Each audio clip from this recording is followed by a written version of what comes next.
kita. Nah, hari ini saya akan mencoba untuk mengimbaskan terkait dengan apa yang sudah saya peroleh kemarin selama 4 hari di BPK. Kemudian nanti saya juga akan berbagi praktik baik terkait dengan 2 jurus BK yang telah saya implementasikan kemarin di kelas 8A dan kelas 9C. Nah, tema kita pada pagi hari ini adalah bagaimana caranya kita bisa menciptakan lingkungan yang aman, nyaman, dan menggembirakan dengan cara mengelola emosi kita. Mungkin kalau sehari-hari Bapak Ibu ada yang seperti emosian, nanti kita bisa belajar dari sini bagaimana cara kita bisa mengelola emosi ketika menghadapi banyak peserta didik yang tentunya sangat berharap. Baik, seperti yang sudah saya sampaikan tadi Bapak Ibu, bahwa tujuan kita pada pagi hari ini ada 4. Yang pertama, nanti saya akan mengenalkan 7 jurus BK hebat kepada Bapak Ibu semuanya. Kemudian yang kedua, saya akan mengenalkan metode AK. Kalau di dalam pembelajaran yang sekarang mungkin lagi booming pembelajaran dengan metode seperti. Nah, di sini saya akan mengenalkan bagaimana metode AK ini diimplementasikan dalam sebuah layanan atau pembelajaran.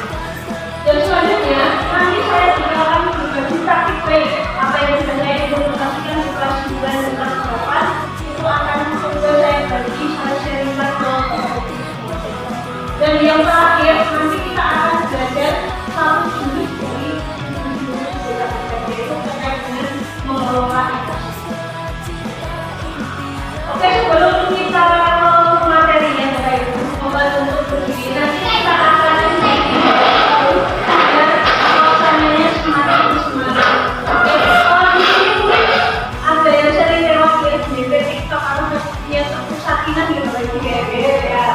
Sakinah ini sangat trending sekali, terutama di kalangan milenial, Gen Z. Nah, di sini saya akan mengajak Bapak Ibu semuanya untuk melakukan tepuk semangat biar awet muda. Yaitu di atas 25 tahun. Kita sama-sama ya Bapak Ibu. Kita akan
sore kita bisa mengerjakan tes secara mandiri melalui akun Pintar ID.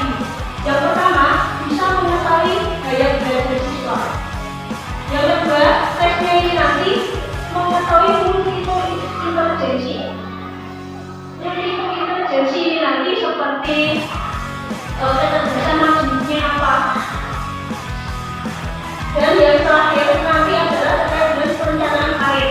Jadi nanti kalau yang sudah saya terapkan, kelas 7 itu anak-anak saya tes terkait dengan belajar. Kemudian di kelas 8 itu multiple intelijensi. Apakah nanti kecerdasannya di bidang musik atau di bidang sains dan lain sebagainya. Ini ada 8 multiple intelijensi yang besok misalkan bisa ada kesempatan waktu bisa kita kupas. Kemudian yang terakhir adalah karir. Kalau di jenjang SMP karir ini belum terlalu berfungsi karena memang lebih fokus ke jenjang tingkat lanjut. Kemudian jurus kedua yang nanti juga akan saya berbagi feedback terkait dengan kelola emosi. Di kelola emosi ini poin pentingnya adalah yang pertama, Bapak Ibu semuanya harus paham setiap hari itu posisi emosinya ada di mana. Apakah excited? Apakah happy? Apakah sedih? Apakah sedang marah? Apakah sedang takut? Dan lain sebagainya. Setiap pagi, kalau berusaha kita bisa mendeteksi kondisi seperti apa yang ada dalam diri kita, agar nantinya ketika berhadapan dengan peserta didik kita itu bisa lebih siap. Kalau saya marah, otomatis saya harus menghindari hal-hal yang membuat emosi seperti itu. Kemudian, ketika kita emosi, kita memiliki pilihan sebenarnya. Ada yang memilih untuk memaafkan, ada yang ketika marah itu jalan-jalan, kemudian ada yang ketika marah itu memilih untuk dengan keluarga, berbagi cerita, kemudian ada yang memilih untuk menyampaikan pesan-pesannya kepada orang yang bersangkutan bahwa saya punya, saya sebenarnya marah pada dan sebagainya. Ini sebenarnya ada yang bisa kita pilih itu dalam mengelola emosi. Kemudian di jurus 3, sebagai seorang pendidik kita harus bisa memiliki pemikiran yang mindset, artinya pemikiran yang bertumbuh. Jurus selanjutnya adalah jurus 3, menunjukkan resiliensi. Resiliensi itu kalau bahasa Indonesia adalah daya pulih.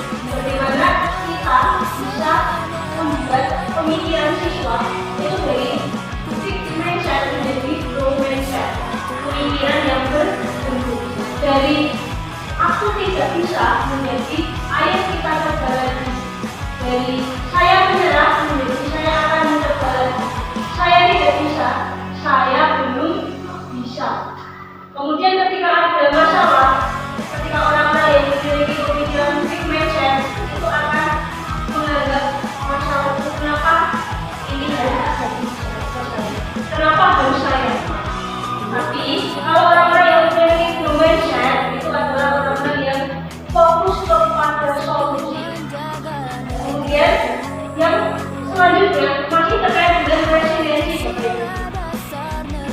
Kita seringkali memberikan pujian kepada peserta didik, padahal sebenarnya pujian itu membuat siswa menjadi sombong. Harusnya kita memberikan suatu dukungan. Contohnya, dari kamu hebat menjadi kamu sudah bekerja keras, kamu layak mendapatkan prestasi. Jadi disebutkan usahanya dulu, baru kita memberikan pujian. Kamu cantik, kamu luar biasa. Itu sebuah pujian yang mana di dalam dunia dan proses ini sebenarnya tidak diperlukan. Karena nanti membuat siswa itu menjadi puas, sehingga membuat siswa itu tidak tahan terhadap hantaman-hantaman dari luar, terhadap kritikan-kritikan dari luar.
Bapak Ibu juga pernah mengalami di rumah anaknya yang disuruh untuk membersihkan lantai tidak mau, tapi ketika Bapak Ibu pergi nanti cuma bersih semuanya. Hasilnya seperti itu.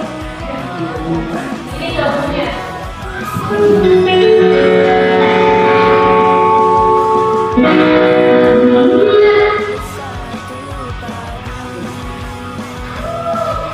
Contohnya, ini ketika bersih-bersih disuruh dulu, ini anaknya marah-marah dan ngomel. Tapi ketika bersih-bersihnya itu di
kemudian kita beralih ke jurus kelima, yaitu terkait dengan menjalin koneksi. Kita menjadi guru itu harus memiliki dengar jam ini. Dengar jam itu apa? Yang pertama adalah ketika bertemu dengan siswa atau melakukan konseling dengan siswa, kita harus hadir sepenuhnya. Kita ada untuk anak. Kemudian ekspresinya diperlihatkan. Jangan ketika konsultasi dengan anak kita mainan HP, kemudian tatapan matanya kemana-mana dan sebagainya. M-nya adalah netralkan posisi. Jadi tidak usah berpikir kemana-mana, jadi fokus ke siswa. Tentu Bapak Ibu di sini sudah jauh lebih berpengalaman dan saya yakin ini hanya sebatas teori. Ya, kita semuanya sudah menerapkan apa itu. Yang keenam, ini adalah yang sering dilakukan biasanya di tempat lain. Karena saya yakin di sini menurut saya sangat berkolaborasi sekali. Apalagi terkait ketika menangani sebuah kasus ada sesuatu masalah, itu sukanya saya di sini adalah tidak hanya di pasarkan ke guru kita, tapi wali kelas juga ikut terjun di situ. Kemudian ada tiket, ketika tiketnya juga ikut di situ. Kemudian nanti kesiswaan dan kepala sekolah juga ikut terlibat ketika masalahnya itu tidak termasuk dalam kasus berat.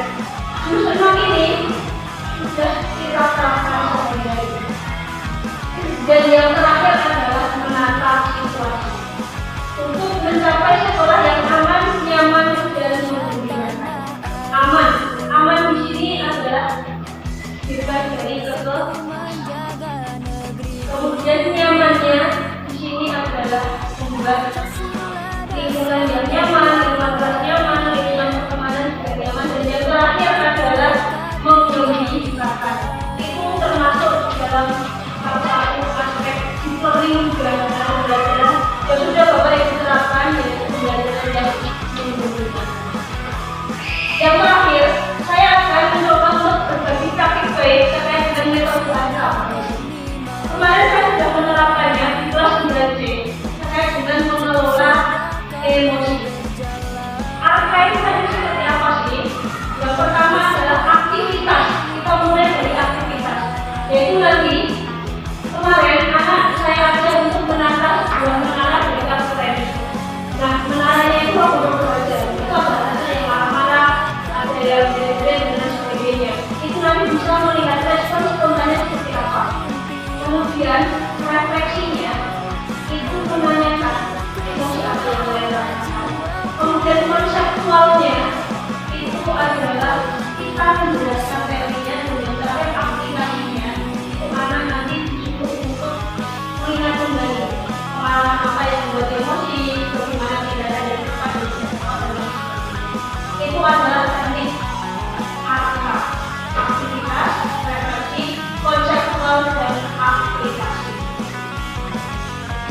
dalam pembelajaran itu experiential learning. Kalau Bapak Ibu yang sudah digunakan itu adalah experiential learning. Kalau di dalam BK itu namanya. Nah, sudahkah Bapak Ibu tadi sudah berikan kertas ya? Nanti saya akan membacakan suatu cerita Bapak Ibu. Jadi silakan diekspresikan. Nanti kalau Bapak Ibu setuju dengan ceritanya, silakan kertasnya ditulis terus.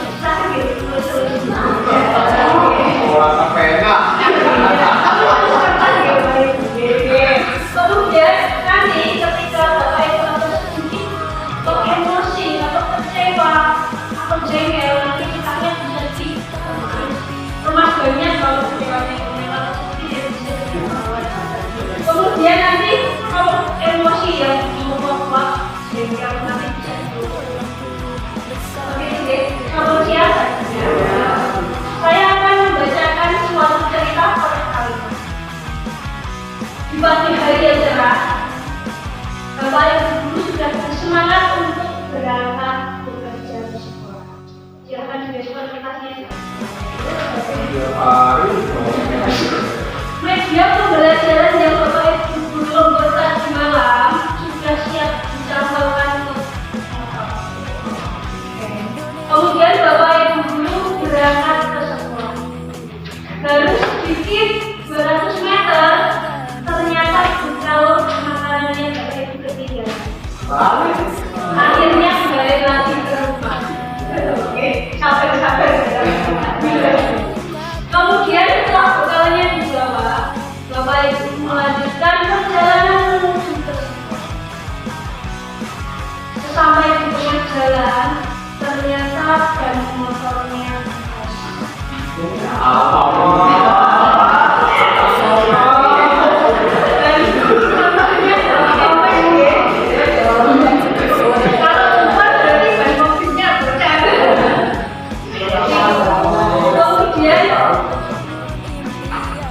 dengan cari kesana kesini gak ada bengkel yang berubah karena masih rapi, akhirnya terpaksa mendorong motor sampai ke sekolah. Sekitar 2 kilo.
Setelah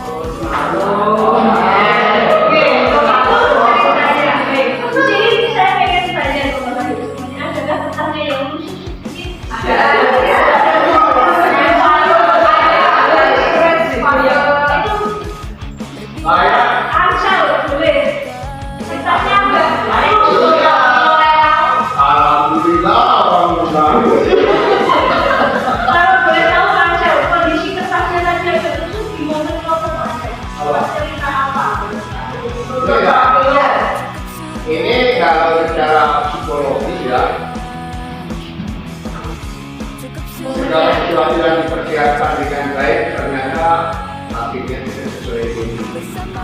Jadi pas momen kehidupannya momen pas ketinggalan Iya. itu ya Pak. Walaupun di dalam aku mungkin dialami orang ada Pak. Ya, tapi secara psikologis, secara tidak langsung bahwa apa yang kita persiapkan tidak ada artinya. Oke. Kita tidak bisa tahu. Oke. Mungkin beberapa yang lain aman nih ketatnya nih. Oh. Berarti sudah terus sabar-sabar. Yang ada biasanya lebih cepat Pak. Nah, Ayo, om yang elek lagi, terus terus.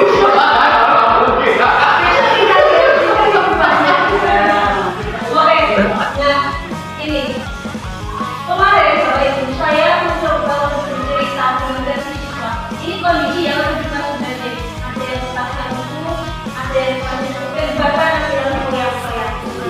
Nah ini adalah menggunakan emosi yang ada di SMP siswa yang ada di SMP bapak. Fotonya bapak ibu ini masih ketika emosi ketemu biasakan bapak itu akan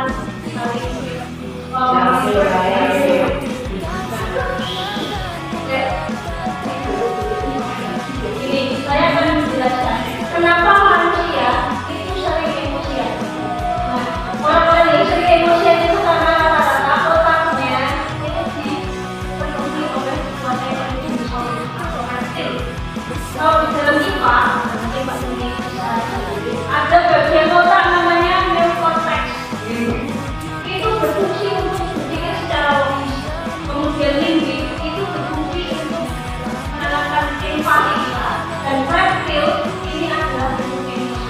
Nah, ketika kita sering marah-marah, otomatis limbik sama neokortex ini bukan dikuasai oleh RID seperti ini sebenarnya. Jadi kalau kita sedang marah-marah itu jenis solusinya sudah berada di atas kepala. Nah, Kupri, otot tahu dinosaurus.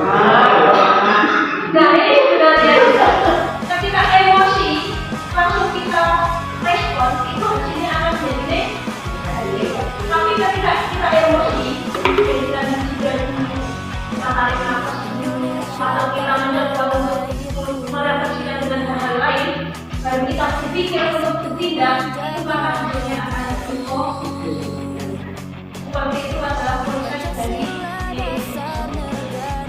kemudian di aplikasi kemarin ketika saya praktik baik anak itu saya bagi prakteknya kemudian dia bisa menjelaskan peristiwanya apa, kemudian apa tindakannya yang salah, bagaimana mereka merespon.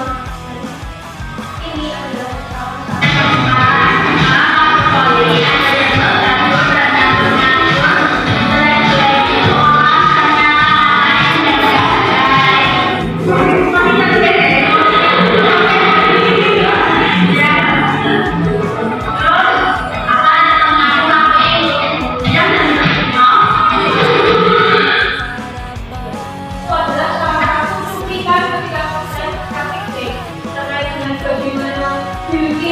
emosi kemudian tindakannya